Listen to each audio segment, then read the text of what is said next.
Welcome to Your Health Questions Answered. I'm Dr. David DeRose, and it's good to have you joining us for this program where we're taking questions that you've been sending in to us at the Timeless Healing Insights website.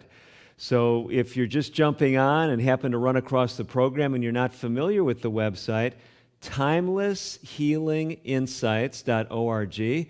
That's the place to go. If you've signed up as one of our participants, you can basically interact with us and send your questions. You should be even able to do that live this evening if you're viewing on YouTube or one of the other platforms, and we've got a team ready to field your questions. But we've been getting many questions coming in over the last several weeks since the last time we did one of these events, and we've got two of our folks, Linda and Beth, who've been monitoring your questions, and they've compiled them for me tonight. So ladies, what have we got in the way of questions for us this evening? Good evening, Dr. DeRose. We have a couple for you. The first one is going to be, what can be used naturally to reduce or get rid of a cyst which might be in the breast? Okay, so excellent question. So one of the themes when we talk about natural therapies is the first step in treatment is diagnosis.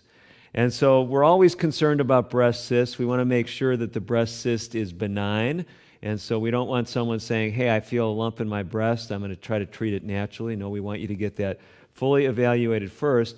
If it is a benign cyst and the doctor has told you, your practitioner has told you, you have fibrocystic breast disease, some women have found over the years that their breasts are fairly responsive to what we call methylxanthines. This is actually something that for some ladies seems to worsen cysts in the breast. And you find methylxanthines in places like caffeine and chocolate. So you may want to consider avoiding those things. Other people say, no, those things don't matter. And, we did a big study. It doesn't seem to make much difference.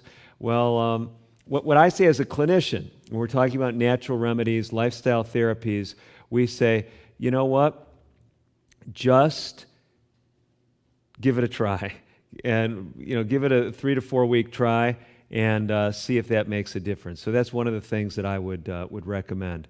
The other thing I will mention that has a relationship with hormonal-related breast changes is actually soy products. So some women have found that soy is very useful if they're going through the change of life, going through menopause. And interestingly, I'll have some men say, oh, I heard that soy have estrogen in them. I'm a man. I don't want to take anything like that. Let me just explain a little bit about the phytoestrogens that are in soy. So these are relatively weak estrogens, and they actually block stronger estrogens. So if someone has breast changes that are related to stronger estrogenic effects, theoretically, increasing soy products might be helpful. For the men that are worried about this, I tell men you should be more worried about what we call xenoestrogens. That's X-E-N-O, xenoestrogens. These are foreign estrogens that are found in our environment, contamination, in toxins that accumulate in foods, for example. Especially animal products can concentrate these xenoestrogens.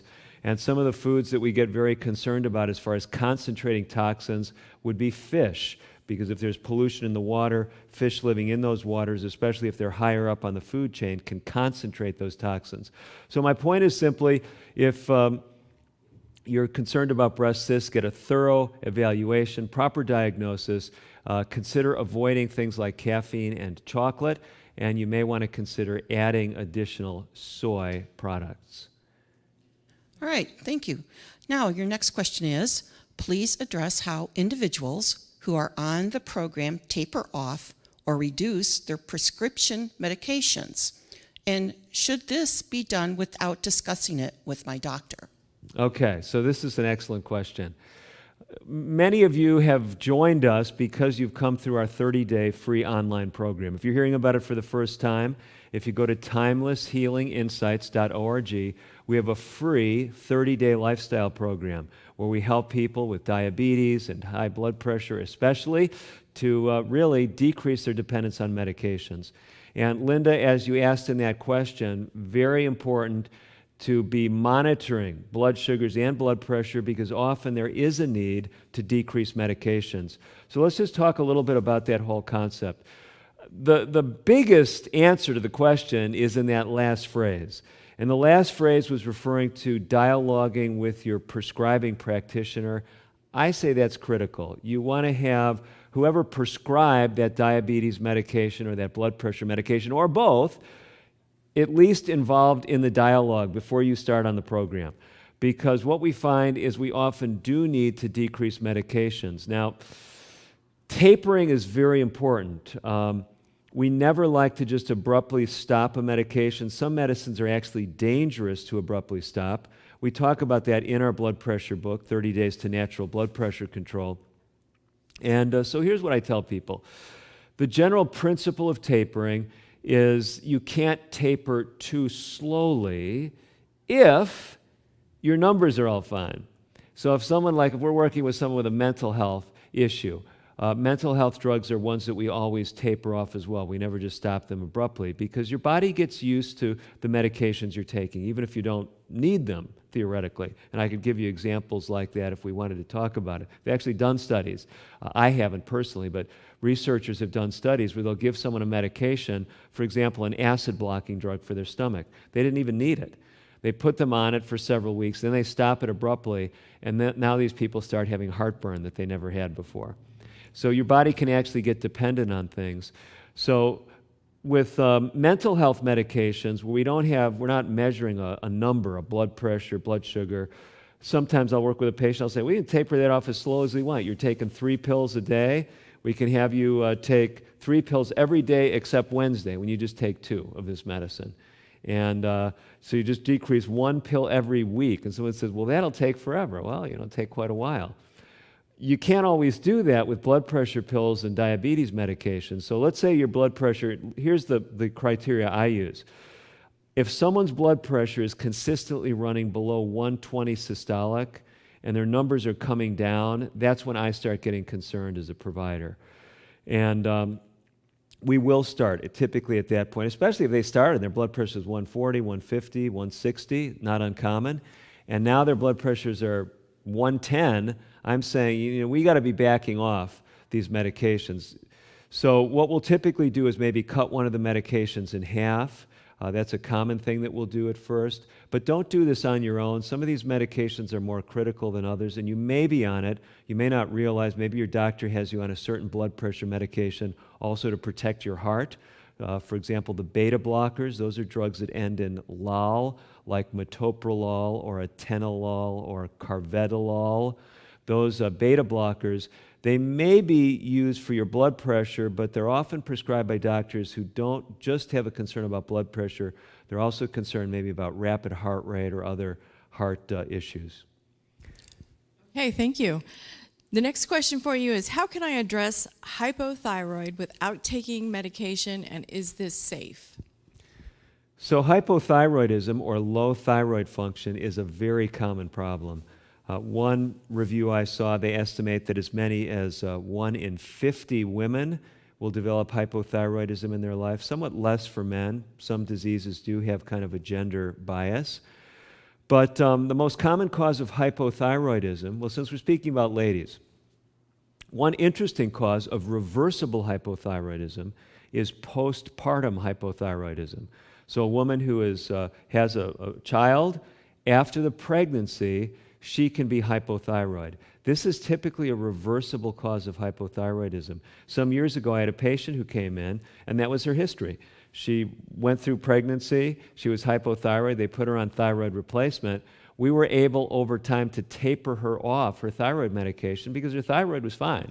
But because she was put on medication, her thyroid got used to having that thyroid and wasn't working hard enough. It was saying, well, I don't need to work very hard. I'm getting plenty of thyroid in these pills. I mean, your body maybe not consciously connecting all those dots, but you have a area in the hypothalamus, that's part of the brain, and your pituitary gland that are actually involved in monitoring thyroid function.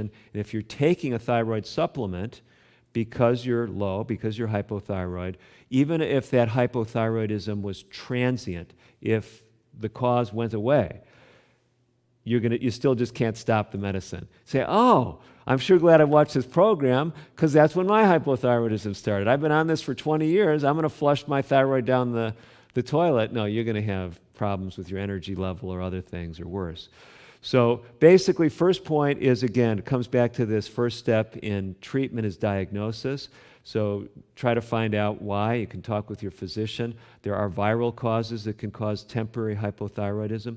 But the most common cause of hypothyroidism is an autoimmune condition called Hashimoto's thyroiditis. And if you have Hashimoto's disease, it's an autoimmune process. Your thyroid is actually being destroyed. So once it gets to a point of no return, if it gets bad enough, you're not going to be able to produce thyroid hormone, at least in sufficient amounts to get by. So what we tell people to do in that case is if we catch them early, there is some preliminary evidence. I would not say this is proven, but I've used this with a number of patients. I say give a trial to something called niacinamide. So I find that most people have heard of niacin. It's a B vitamin. But this is not niacin, it's niacinamide. You have to take niacinamide. It's a B vitamin derivative, and the typical dosage is 500 milligrams 3 times a day. So in some of the research, it seems like this may have an anti-autoimmune effect, and so we've tried this with some people, and I tell people it's worth a try. So 500 milligrams 3 times a day. We don't know of any side effects to niacinamide. I've not seen any. But there's always that possibility. So you want to be, I say, if you're already working with a healthcare provider, let them know that you want to try this. They think there's some reason why you can't use it. Then, of course, defer to their judgment. Thank you. The next one we have is one of our plan members says she had a hysterectomy 5 weeks ago. Everything was removed but the ovaries. She's had 6 blood transfusions. Are there things that she can do to continue her recovery and further take care of herself to support the change and good health? Okay.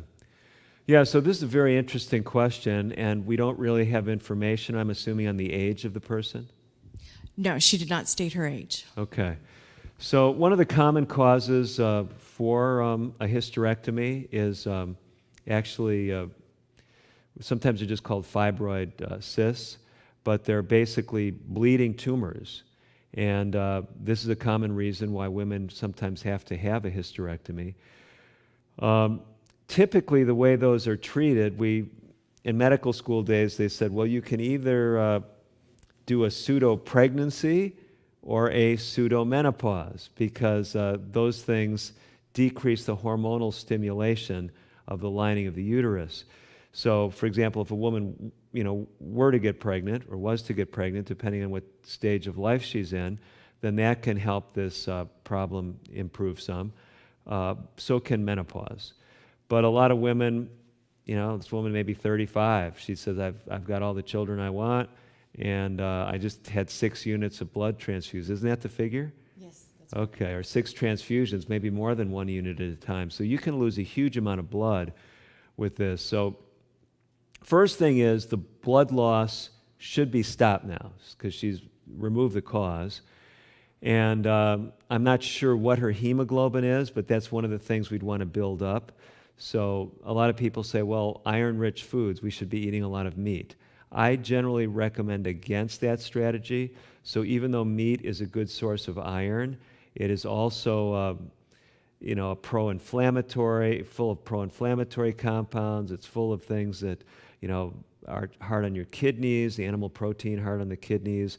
It raises cholesterol. So it's really, there was a study some years ago, actually 2 large studies. I think 2 of the first large studies that I saw that looked at this question. They were from the Nurses' Health Study and the Physicians' Health Study, studies that are run by Harvard University. And they basically, this was probably 10 or 15 years ago, I'm sure there's other studies that have reproduced this, but they just found a straight line relationship between the more meat you eat, red meat you eat over your lifetime, the sooner you die. So we generally are not recommending people try to eat more red meat. So we say eat other iron-rich foods. Actually, some people like to use the dried fruits. They do concentrate more of the nutrients. But I say there's nothing wrong with just taking an iron supplement if you're just trying to build up your iron levels. Iron is generally absorbed better if you take it with vitamin C. So these things can help a person build up after the hysterectomy and blood loss. But just a good whole foods, we call whole foods plant-based diet or plant-based whole foods diet, depending on how you want to use those adjectives. And that means just, doesn't mean you can't cut your food, that you just have to eat the squash raw. No, it's avoiding refined food. So it's instead of using the potato chips and the French fries, you're eating the whole potato as a baked potato. So these foods are the nutrition powerhouses, and especially if you're looking at the micronutrients, things like beans and green leafy vegetables, these are really powerful sources of good nutrients. Excellent. Thank you. All right. Another question is, what is most effective in lowering A1C? Modifications of food intake or integrating exercise? Or what do you do to stay motivated and stick to this lifestyle? Okay, so a number of excellent questions. So the first one is an either-or question. What's better, diet or exercise? And well, the answer is they're both important. And it may depend on the person, because if a person is already on an excellent diet, exercise may hold a lot of potential to improve their A1C. So A1C, let me just kind of explain that, because I find even a lot of patients who've been having this test measured for many years don't understand what it looks like, what it looks at. So hemoglobin A1C is looking at sugar that basically has joined up to your red blood cells. So when you have sugar in your blood, and we all have sugar in our blood, there's certain cells, certain proteins and things that become glycated. So sugar actually gets incorporated in your tissues. And that's true of the red blood cell. So if we look at the red blood cell, and it has an average lifespan of about 100 days, 90 days, 3 months. So we say if we look at the amount of sugar that's linked up to the red blood cell, it's not something that happens moment by moment. It's not like, oh, I had my hemoglobin A1C checked after I drank orange juice or ate 5 Snickers bars or had ice cream. Is it going to be really high? No, it doesn't change in hours. It can change in days, but it really more likely changes, most significantly changes in weeks or months. So the hemoglobin A1C, we look at it as an average, a 3-month average of blood sugar. So improving the hemoglobin A1C, huge in the equation is diet. The dietary factors that are most important, a lot of people think sugar. Sugar does have an effect on it, but it's more the fats, and especially the animal fats, those saturated fats found like in red meat and other sources, because they make your cell membranes stiffer, and the cell membranes are where the insulin interacts with your cells. And if those membranes are stiffer, the insulin does not interact as well. We call it insulin resistance, and that actually is setting the stage for higher blood sugars and higher A1C. So again, best approach is diet plus exercise. Exercise has an insulin-like effect. If someone's not doing any exercise, they may find that gradually ramping up their exercise program can make a big difference. One of the key times we recommend exercise is right after eating. We don't recommend vigorous exercise, but even a light walk 10 or 15 minutes after you eat. Some people say, but I got to clean up the table and all. No. Leave the food on the table. Just go for a walk, 10 or 15 minutes. They say, but the food's going to spoil. Yeah, I mean, sure, if you got to put something in the refrigerator, do that. But the reason why is the A1C isn't the only determinant of diabetic complications. That's an average, but it's the excursions of blood sugar that especially are damaging. And oftentimes after a meal, those blood sugars really go up quite a bit. So if you take a light walk after a meal, that can really help to stabilize the blood sugar. So not only helping the A1C, but even more importantly, stabilizing those fluctuations. And this can be very important if we're trying to reverse some of the complications of diabetes. Was there another part to that question, too? It seemed like there were several parts to it. Did I answer them all? Talking about how do you stay motivated and stick to this lifestyle? Oh, okay. Well, one of the great ways to stick with it is to connect with other people who are going through the program. And maybe this is a point where we should pause and mention, I know we've got another question coming up from groups throughout the country that are wondering about running programs like this. Why don't do you have that handy right there in front of you? I do. They're interested in introducing this program to their church or work program. What resources are available, and is this something we can set up online or have on a Zoom production for the group? Okay, so we're tying this in with the motivation question. So I hope you see how this is all fitting together. So one of the real keys to motivation, sure, I meet some people who are very individually motivated. But the reality is most of us find a far easier time, even if we have a lot of internal motivation, if there's someone else that's going through a program with us. So here's the simplest thing you can do, and then we'll talk about groups. The simplest thing you can do is find at least one person to go through the 30-day program with you. So I'm assuming that a lot of you, if you're joining us for this live session, maybe you've gone through our whole free 30-day program, and if you've just jumped on and didn't hear me mention it, if you go to timelesshealinginsights.org, you'll see a free sign-up for our 30-day program. If you sign up there, we will send you a reminder every day during the 30 days to your email, and it'll give you a link to the video for that day. The videos are roughly about 6 minutes long. We also have 1-hour weekly videos that we filmed right here in this venue that give you an overview for each week ahead, the first 4 weeks of the program. So basically, I tell people, sign up for that. They say, well, I've already done it. Well, I say, sign up again. Now, here's a little trick. Maybe my IT people will tell me after this presentation I shouldn't tell people to do this, but you sign up with a different name and go through it again, get the reminders again.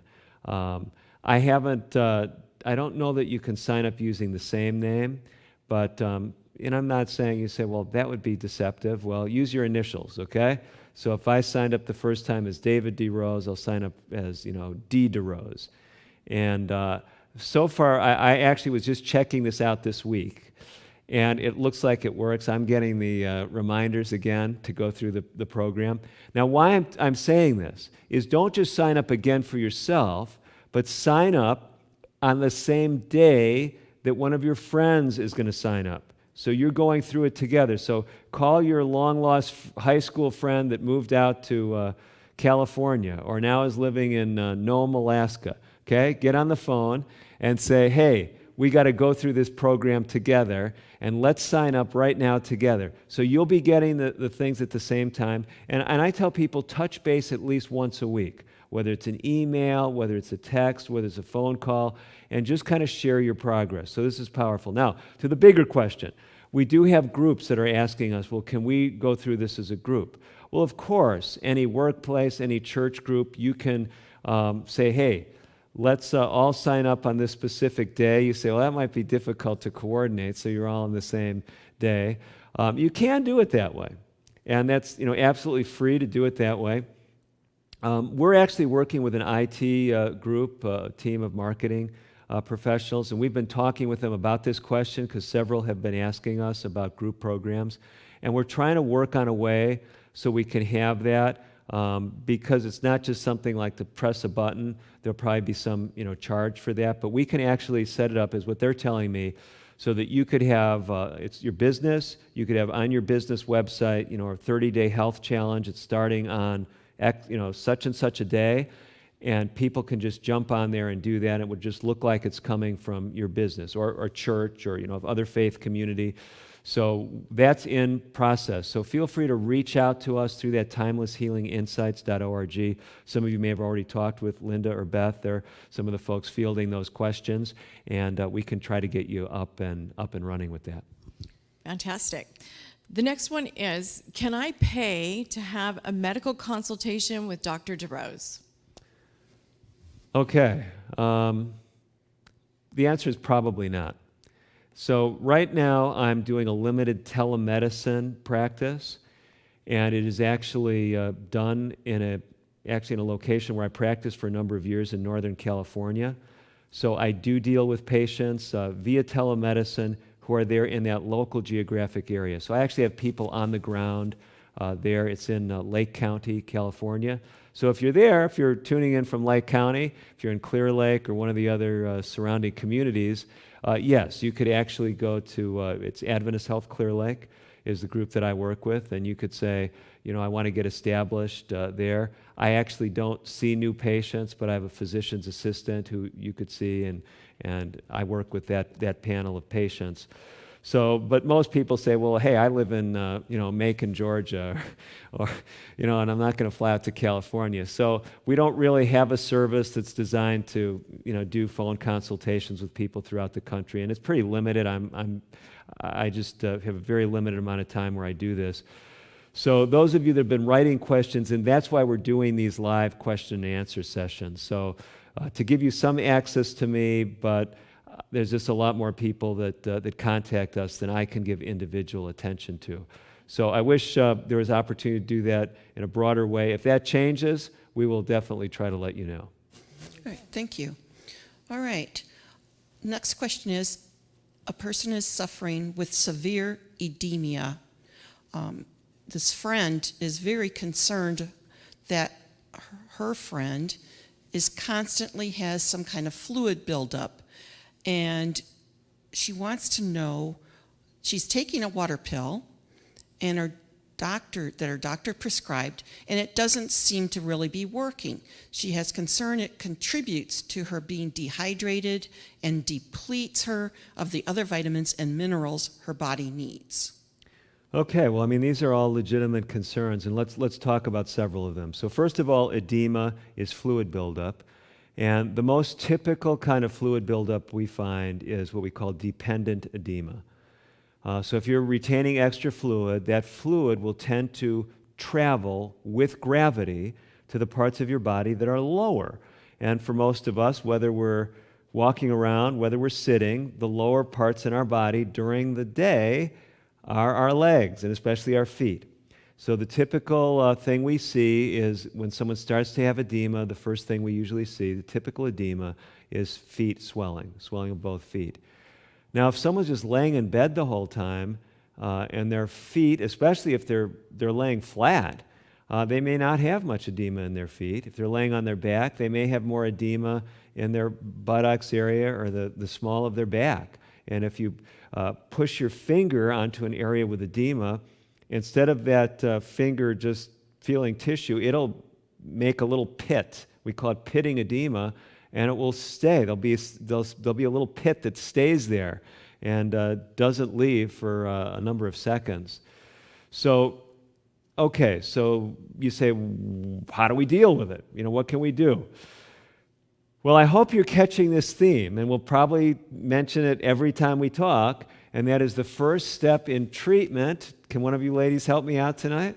Is diagnosis. That's right. I could see you starting to mouth that, but no one wanted to get the accolades during the live program. So yes, the first step in treatment is diagnosis.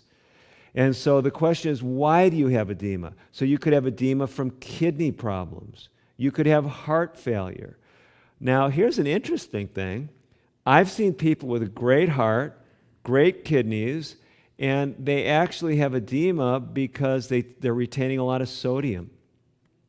Now, here's the interesting thing. If they've got a really healthy heart, healthy kidneys, nothing else going on, now be careful with this information. But actually, the solution to the edema can be drinking more water. Now, we usually don't see this with profound edema. People just have some slight swelling. They say, I'm trying to avoid drinking water, but they're eating all this sodium and they're retaining water in their tissues. So drinking more water actually helps. Pure water helps to flush sodium out with it, so that can be helpful. Now, I tell you that very guardedly because this woman, if she's got a lot of edema, it's probably not just from excess sodium. Probably drinking more water could make her much worse and could really get her into trouble. So first thing is diagnosis. Let's say it's from heart failure, or let's say it's from kidney failure. Well, there are ways that we can get diuretics to work better. There's other diuretic combinations if we're talking medication. There are natural diuretics that can be added to the prescription diuretic. Two of my favorite over the years have been things that I find most people have readily available throughout the course of the year, and they've been throwing these natural diuretics out for years. two natural diuretics that likely every one of the people tuning in today has thrown out. One of them, watermelon seeds. Okay? Watermelon seeds have natural diuretic properties, so start saving your watermelon seeds. The other thing that has diuretic properties is corn silk. Okay, so if you buy corn on the cob and you're husking it yourself, you've probably been throwing that silk out. No, now you save it. Dry it out. You have a food dehydrator or something. Or you can just buy these things in a health food store, buy them online. But you can use a natural diuretic in combination with a prescription diuretic. But once we start talking about this, I say make sure you're working with your doctor. And this is a really important question because it talked about mineral imbalance. The typical diuretics that we use cause the loss not only of sodium, and those diuretics, when you lose the sodium, that pulls water with it, but you also lose magnesium and you lose potassium. So most doctors are pretty careful with monitoring potassium and giving people a potassium supplement if they're on a diuretic, but I find that in general, practitioners are less careful with monitoring magnesium. So most of my patients, if not all of them, if they're on diuretics, we have them taking supplemental magnesium as well as supplemental potassium, and we try to keep an eye on those things. So bottom line, first step in treatment, diagnosis. Go from there. You can add natural diuretics. There's actually other prescription diuretics that can be used to help a given diuretic work better. And then, by all means, keep focused on those nutrients, magnesium, potassium, very important to make sure you keep up with. All right, thank you. The next one is I've been having trouble with insomnia, and my doctor prescribed trazodone. Are there natural remedies or alternatives to this? Okay. So let's talk about this question. So huge problems in our country, mental health issues, anxiety, depression, insomnia. A lot of people think, well, I don't know if that's really a mental health issue, but there's a lot of overlap between insomnia and anxiety and depression. So depression typically or often causes sleep disturbance. Sometimes people are sleeping too much. Other times people are sleeping too little. It has disruption in sleep as one of its characteristics often. And anxiety is a huge factor in insomnia. So I can't tell you how many people say, well, I'm having trouble sleeping. When I start talking with them about their sleep problems, they say, my brain is just, going. Or I go to sleep, I fall asleep okay, but I wake up an hour and a half later, and my mind is just going with all the problems and all, what can I do? So, yes, prescription medications can be used. This person was prescribed trazodone. So trazodone initially came out as an antidepressant. Many antidepressants can help both with depression and anxiety, so they're sometimes used by physicians that way. But many, especially of the older antidepressants, have a sedative effect as well. So this would be true of things like trazodone. It would be also true of things that we call tricyclic antidepressants. These would be things like nortriptyline and amitriptyline, brand names like Pamelor, Elavil, things like this. So sometimes these will be prescribed, and a person will feel it's helping them sleep. Some of these medications are also prescribed to help with pain management because they have some, anti or some analgesic effects. But in our book, 30 Days to Natural Blood Pressure Control, we have one of I think it's our most comprehensive table. It's in Chapter 9, and I think we've got this free on our website. So again, if you haven't gotten the website that we're featuring in these programs, it's timelesshealinginsights.org. That's our new website. If you go down to the bottom of that web page, you'll see a link to my Compass Health website where we have a lot of free handouts. So just go there and look there for this table. It's table... I can tell you what it is exactly. It's figure 9.5. So I think you'll find it there free of charge where you can download it. But let me just give you some high points here. This is looks like about 14 different points. We call it sleep hygiene. So what we did when we wrote the book, my co-authors and I, we went through the sleep research, these these healthy sleep practices, natural things you can do to sleep better. And I'll just mention some of them because we find a lot of people, if they just incorporate some of these things, they can sleep better. So let me mention several that relate to anxiety especially and insomnia. So the first one that I'll mention, it's not the first one on the list, but it's avoid caffeinated beverages. And a lot of people have noticed that if they take caffeine late in the day, it keeps them awake. What's really interesting in the research is anything after noon, for some people, if they're sensitive, can contribute to wakefulness. So if someone's dealing with anxiety, and I mean the best really is to get off the caffeine altogether, but if someone's not ready for that and they say, well, I'm not sleeping well, I need caffeine to get me going in the morning, I'm not going to make you feel guilty about that. But my point is, avoid it, especially after lunchtime, okay? And by lunchtime, we're talking, 12 or 1 o'clock. So very important. Caffeine can also, even before that, affect melatonin production, and melatonin is important for sleep. So that's one that relates to both of these.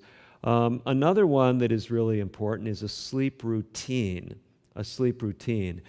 And a lot of people say, well, what are you talking about? One of the things I've noticed over the years is a lot of people, especially if during their working years, they're on a given schedule during the work week. Maybe they have to be up early. Maybe they're up at 5 in the morning and they get to bed at 9. But when the weekends come, they say, hey, no reason to get up early. I'll stay up till 2 o'clock on Friday night, sleep in till noon. This really messes with your circadian rhythms. And if you want to have trouble sleeping, if you're prone to it, some people say, it doesn't bother me at all. That's what I do, and I'm going to keep doing it. Well, it may not be bothering your sleep right now, but if you get into problems with sleep, the more regular you are every day, that really helps. And the idea of a sleep routine is not just the time, but it's also doing things, and this is another point in here, about mentally preparing for sleep. So one of the mistakes that a lot of people make is they'll expose themselves to bright light or other stimulating things. Bright light is very stimulating to the brain. So if you're working with a device or you're watching something, that is not the ideal thing to prepare you for going to sleep. And a lot of people say, well, I just like to watch the evening news and then go to bed.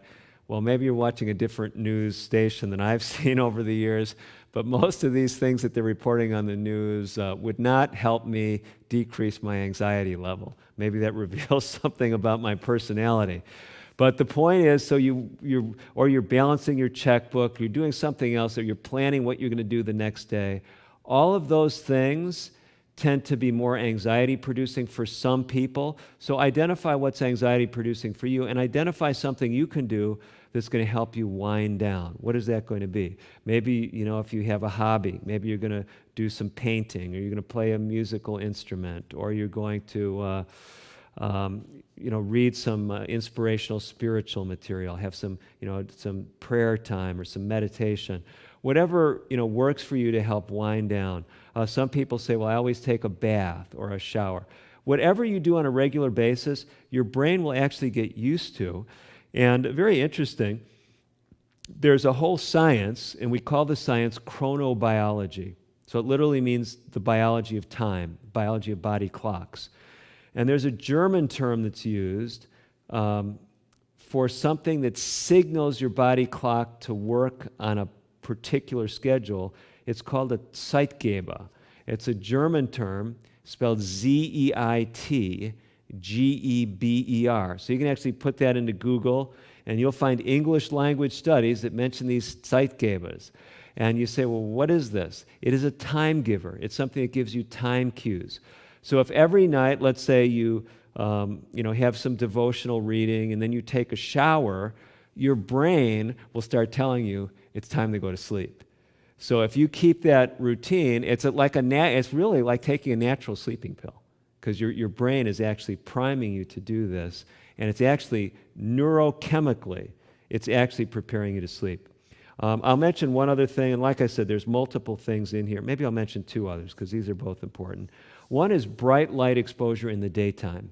If you're having trouble falling asleep at night, get up early, if you can work it with your work schedule, and get outside shortly, around the time of sunrise, okay? So even before sunrise, there's bright enough light, just before sunrise or just after sunrise. If you're out at that time of day, that bright light exposure is priming your brain, melatonin production and other things, so that at night you'll be able to fall asleep. If you say, I have no problem falling asleep, it's waking up in the middle of the night. Well, what helps you sleep through the night is bright light exposure late in the day. So if you can get out around the time of sundown, get that bright light exposure. You say, I can't get out then. Well, maybe you want to get a light box, okay, or something. You get that bright light exposure early in the day, helps you fall asleep at night. Bright light exposure late in the day helps you sleep through the night. Now, last thing I want to mention, and we mentioned this in our sleep hygiene strategies, and it's really an important one. I've seen a lot of people really get benefit from this. We call it refocusing your brain. So the way we recommend people use this strategy is, in the old days, we used to say, have a sleep tape. And when I say that to people now, they say, is that like duct tape? Or, what is a sleep tape? No, now a sleep tape, maybe we'll call it a sleep MP3 or a, sleep audio tape, audio recording. So whether you subscribe to some audio service or whether you download a free app that has a Bible on it or something, the strategy is to refocus your brain. Listen to something that's engaging but not stimulating. So engaging but not stimulating. So some people say, well, that's why I just keep the TV on. Well, maybe you're watching some unusual television station, but a lot of conventional television, you might be watching something very relaxing, and then they say, hurry, tomorrow morning, get to the Ford dealership. We've got a special sale on. So that may not be the most relaxing. Or same with someone says, well, I just listen to YouTube, or I have, whatever works for you. But the idea is engaging but not stimulating. I've had a lot of people over the years say, well, I like to listen to narrative portions of the Bible. I'm not laying there wondering if the children of Israel are going to get killed at the Red Sea, or if Jesus is not going to rise, after the cross. So, yeah, that can work for people, from different faith backgrounds. They may want to listen to something of a spiritual nature. All right. Thank you. The next question is, does omega-3 reverse cholesterol? And what does it do for overall health? Okay. So it's an interesting way of describing it, but let's talk about the omega-3 fats. So omega-3 fats are actually, basically it's a technical chemical definition. So these are fats that are generally longer chain fats that have multiple double bonds. That means they're polyunsaturated fats. These fats tend to make the cell membranes more flexible, which is something good. We already talked about that earlier, how the stiff membranes make it harder, for example, for insulin to signal to your cells. Well, it's the same with, it's the opposite with these polyunsaturated fats, like the omega-3 fats and other long-chain polyunsaturated fats that generally come from plant sources. Now, people say, wait, plant sources, omega-3 fats, that's fish fat. Well, actually, there are no fish that make omega-3 fats. Omega-3 fats in nature are only made from plant sources. It just so happens there are fish that eat things like phytoplankton and other plant sources of omega-3 fats, and they concentrate them in their tissues. So there are some fish that are good sources of omega-3 fats, but you can get lots of omega-3 fats in a number of plant sources. So some of the high plant sources of omega-3 fats would be things like walnuts and flaxseed and chia seeds. Even soybeans have a reasonable amount of omega-3 fat. So these omega-3 fats are good for cell signaling. It's good for brain signaling. It's good for cholesterol as well. The polyunsaturated fats generally tend to lower cholesterol, whereas the saturated fats tend to raise it. So there are a number of beneficial effects. Now, some people say, well, sounds like I should just go to the store and buy me a bottle of fish oil and just, have a glass of fish oil instead of, a glass of water every morning. Well, that's not what we recommend. So we generally recommend getting your omega-3 fats in whole foods. Remember this idea of the, whole food, plant-based diet. That's really going to be the ideal source because you're getting a whole host of other nutrients. We call them phytochemicals as well in the plant sources. So this is really the ideal way to do that. Does that pretty much cover all that they were asking that question? Because I know they had multiple parts as well. Well, it says for their overall health, and I think you got that. Okay. Okay, so our next question is, how do you get enough calories by eating a vegan, gluten-free diet? Okay, so let's talk about that one. Getting enough calories. It's an interesting question. More often than that question, I've heard people ask me, well, how can I get enough protein on that diet? And the answer to both has been known and seen for years, but let's talk a little bit about both of them. So the first one, let's talk about protein. I know that wasn't what was asked, but it's more commonly the one that's asked of me. It's hard to believe, but I believe I'm giving you the correct date. This was in the 1950s. A researcher by the name of Mervyn Harding, who was at Harvard University at the time, actually looked at this question. People back then they called it a total vegetarian diet, would they get enough protein? And they actually looked at people. I don't know where they found them there in the Boston area, or if it was a larger scale study, but they got plenty of all the essential amino acids. Amino acids are the building blocks for proteins, so even people eating absolutely no animal products got plenty of protein, provided they were eating enough calories to sustain their weight, okay? And these people presumably were all doing that. So the first point that I want to make is if you're eating a diverse diet, and you don't have to make it soup, you don't have to say, oh, wow, it's a true story. I was not raised a vegetarian, and when I was a young adult, I got excited about getting on a vegetarian diet. I, at the time, was in college.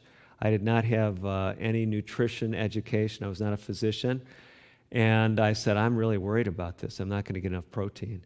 So I started, buying all these extra nuts and seeds and taking all this stuff. So a while later, I ended up taking a college nutrition class, and they had us analyze our diet.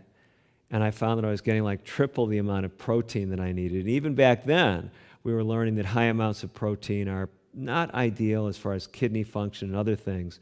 So I said, well, I really don't need to be eating all these extra protein sources. I was getting plenty of protein just eating the whole plant foods that my diet was really based on at that point. So that brings us to the next question. I said you get plenty of protein as long as you're getting sufficient calories. So let's go to that one. In general, if a person is eating a whole foods, plant-based diet, they have no problem maintaining their weight, their ideal weight with sufficient calories.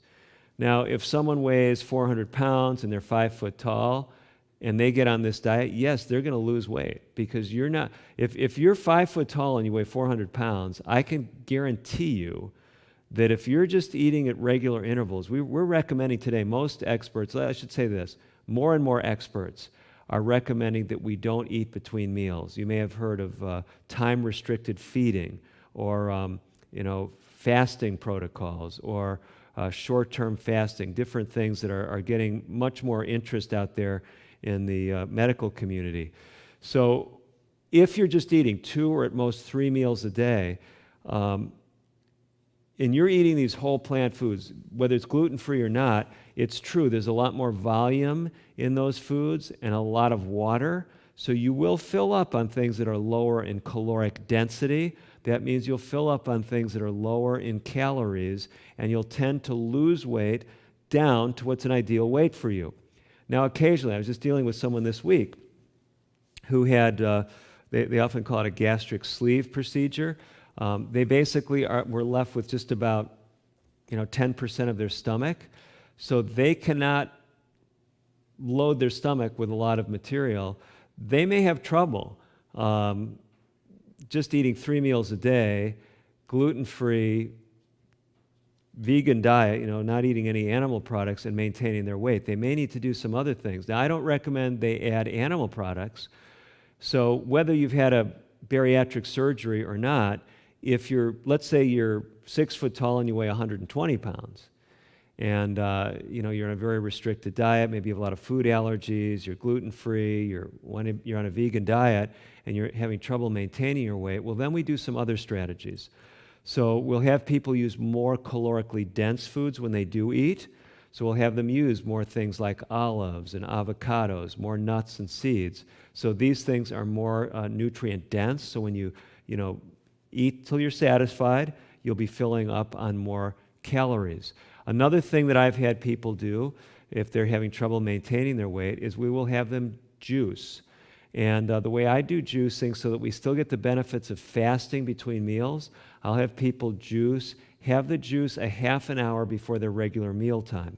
What we find, finish the juice a half an hour before you're going to have your next meal, and that usually the amount of calories you get in the juice will not be fully compensated by you eating that much less at the next meal. So let's say you have 400 calories of juice. A half an hour later when you eat, if you hadn't had that juice, well, maybe you would have eaten 200 calories more at the meal. Now you eat 200 calories less because you had that juice, but you're still 200 calories ahead. Do you see how that illustration works? So 400 calories of juice, even if it decreases your consumption at the meal 30 minutes later by 200 calories, you're still coming out 200 calories ahead. And if you do the math, 200 calories difference a day over the course of a year can add up to as much as 20 pounds. Okay. All right, thank you. The next question, Dr. DeRose, is do dehydrated dates and figs raise your blood sugar? Okay, this is a great question because I see a lot of people getting excited about eating more plant-based foods. This is really good. And dehydrated dates and figs would be, and raisins for that matter, and apricots. I mean, all these dried fruits would be in that category. So these are nutrient-packed foods, but they do have high sugar content. So they can raise blood sugars. And here's what I recommend people do. I recommend that individuals, I was just talking with someone this week who was having blood sugar issues, and I said, you don't have to do this for the rest of your life, but I want you to check your blood sugar right before you eat and then 2 hours after the meal. Go ahead, eat the dried figs and the dates with your oatmeal and your apples or whatever you're eating. It'd be nice to include some nuts or beans. Those things help to stabilize the sugar, especially the beans. So, you eat whatever you're going to eat for that meal. Let's say before the meal, your blood sugar was 120, which is a reasonable blood sugar for someone with diabetes. I like to see it in the 100 to 120 range, especially if they're on stronger medications. If you don't have diabetes, we want it always below 100 before meals, and ideally, especially fasting below 80, that's really an ideal blood sugar for someone without diabetes. But let's say they get up, it's 120, and they eat breakfast. I want them to check that blood sugar 2 hours later. Someone might eat not only the dry figs or dried dates, whatever, might eat some other things too, and their blood sugar goes up from 120 to 150. The question is that good or bad? That's actually very good. So I say, anything that doesn't raise the blood sugar more than 40 points 2 hours after a meal was great for you. So that can be fine for them. Someone else, they could eat the same meal. They also have diabetes. They might even be on the same medications, or they might not be on medications. Both of these people may be controlling it with their diet and lifestyle. And that person, their sugar may go up to 250. So we say, you've got to change something. So it doesn't mean you can't have the dates and the figs, but eat less of those, add more of the beans, more of the things with plant fiber that helps to stabilize blood sugar, maybe more of the oatmeal or something like that. And see then the next day, do it again. Once you kind of see how your blood sugars work, you don't have to keep doing that every single day, every meal, before the meal and 2 hours after. But if you're not checking your blood sugar after meals, this is the biggest mistake I find people with diabetes making. They don't really realize what's happening. They think, well, my blood sugar is always good. And they don't realize they're going up to 300 or higher right after meals. And that's adding to the risk of complications as well as the higher hemoglobin A1C levels. Okay, thank you. We have a number of questions left, but the one that was asked the most this week is, how can we support the Ministry of Timeless Healing Insights, and will you be presenting the Methuselah factor as a part of this program? Okay, so two different questions. Let's talk about the Methuselah factor first. I did bring a copy of the book along, so I had some insights into what your questions were in advance. So if you don't already have a copy of the Methuselah factor book, the Methuselah factor book actually goes along with the free 30-day program. So if you want something to read that goes along with the program, and this expands it, so it's not just dealing with high blood pressure and diabetes. It talks about how it helps with weight control. We have insights for improving your physical performance and mental performance. So this is readily available on Amazon. That's probably the simplest place for people to pick it up. So we really already have a program that interfaces with the Methuselah Factor book, but I will tell you we do have another video series. It's kind of an upgraded version of the free series that you've gone through if you've gone through the 30-day program, and it is called the Methuselah Factor. It's a 30-day program, and people can find that if they go to the Compass Health link on the timelesshielinginsights.org page.